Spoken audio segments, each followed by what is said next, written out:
Salutations everyone, this is Razor giving you guys another Overwatch video. Today we're going to be talking about D.Va, a character that I've always found very fun to play. And while there's so many great things about D.Va, including her meme potential, she's always been, I think, a good character in the game of Overwatch. Now, this isn't a sentiment that's shared by a ton of people.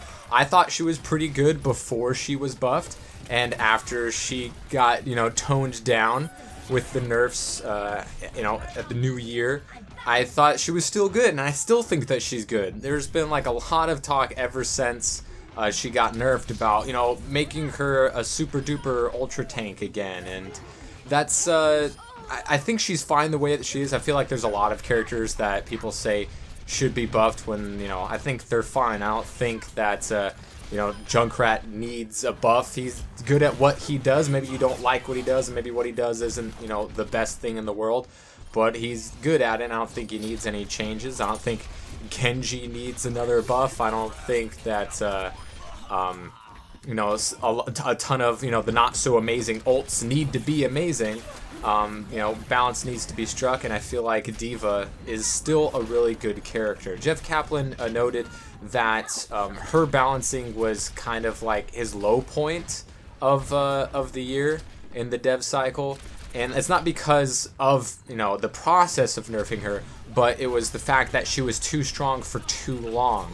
So when the buff came out, Blizzard and everybody went home for the holidays, so they kind of left everything as it was, but they quickly were noticing how D.Va was being picked and what impact she was having, and it was clearly way too much for the Blizzard team on Overwatch, and they're like, we need to change this as soon as we get back to the office. But with all of that time having been passed, everyone had gotten used to her being so unstoppable and unkillable, people would say. She definitely was too good at too many things. Her survivability's been toned down, by 100 points here.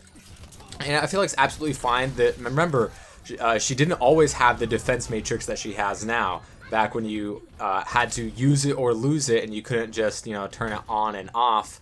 She was regarded as a low tier character. She didn't see much use, and not many people liked her. But one change to the defense matrix, and boom, she was viable. And then she got that huge buff, and then she became a huge part of the meta. And the triple tank was the thing, and she was a big part of that.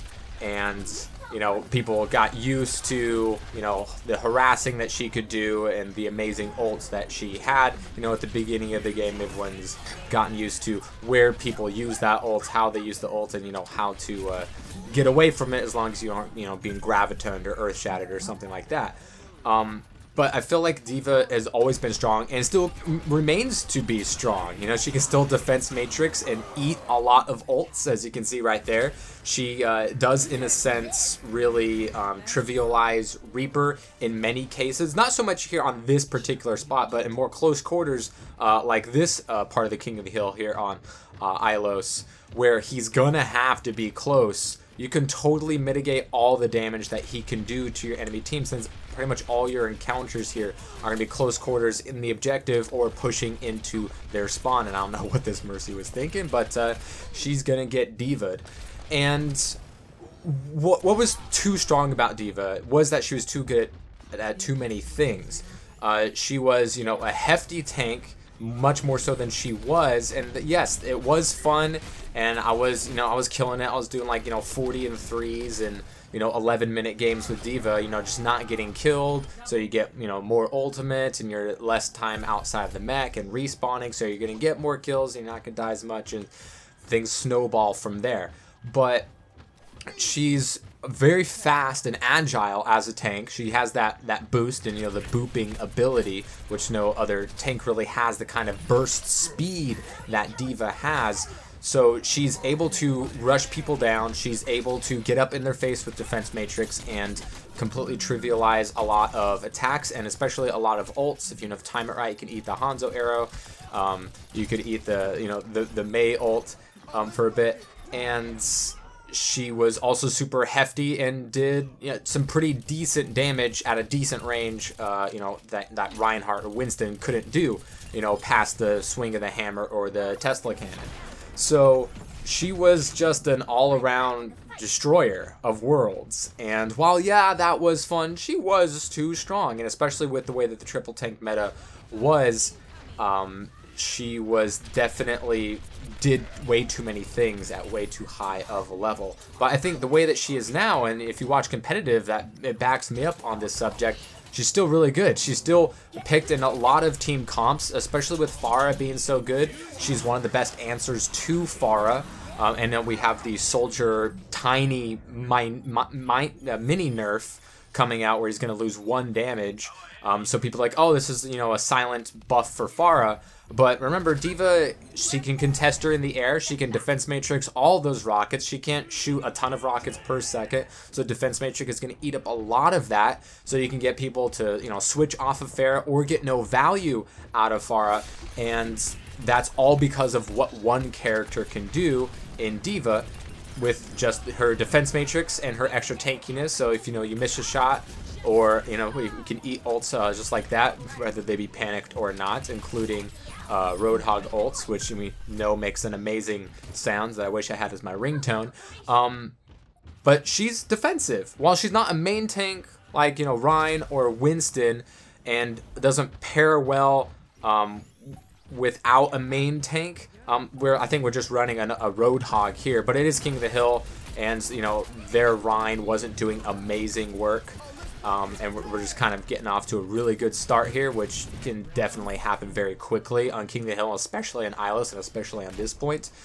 We get a teammate that either disconnects or quits after this match. So as you see, we're up here 2-0, but then, you know, 5 minutes later it's 2-2, and here we are in the 5th round, where I only got like, I don't know, 6 kills in those first 2 rounds because we were down a teammate, and that's just not a formula for success. So here we come back here at the well, and D.Va does a ton of work. She doesn't rely a ton on having to get, you know, healer support or getting those high value targets, because she can go after a Hanzo or a Widow that's harassing people from the high ground. She has that advantage that you can't really do with other tanks or really a lot of other DPSs. She can just fly right up in them.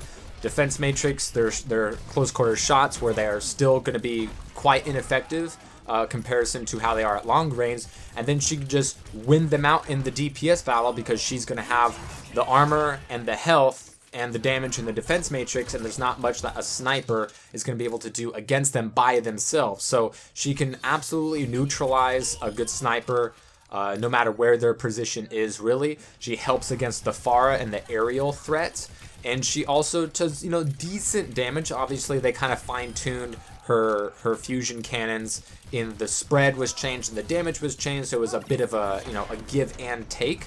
So, you know, it wasn't you know, really a nerf or a buff. You know, it was just kind of more situational and how good or you know, not effective it may or may not be. But she still does really decent damage. Does a fantastic job at finishing squishies off, where she can boost into them, you know, get the boop, either, you know, toss them into a well, say, or some other place, hit the melee, and then finish them off with the fusion cannons. And unless there's a teammate there with, you know, some sort of CC to pull D.Va off, she can defense matrix any of your rebuttals and finish off a lot of characters, and even some of the tankier ones. If she can get behind a Reinhardt, she can boop him out of position and, you know, lay in either on his shield or on his character, and is just, I feel she still gets a lot of attention, both in casual and competitive, but people don't want to acknowledge that. She's still really good. She's still a big part of the meta, and I think she will continually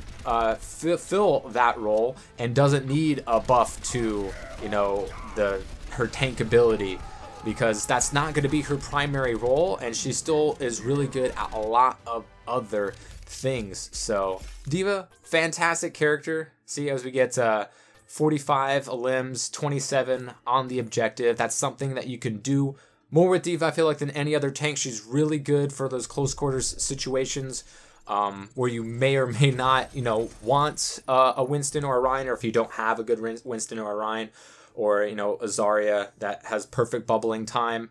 If you don't account for a D.Va, she can be the deciding factor in a game at many levels of play. And she's also just really fun. So that's my girl.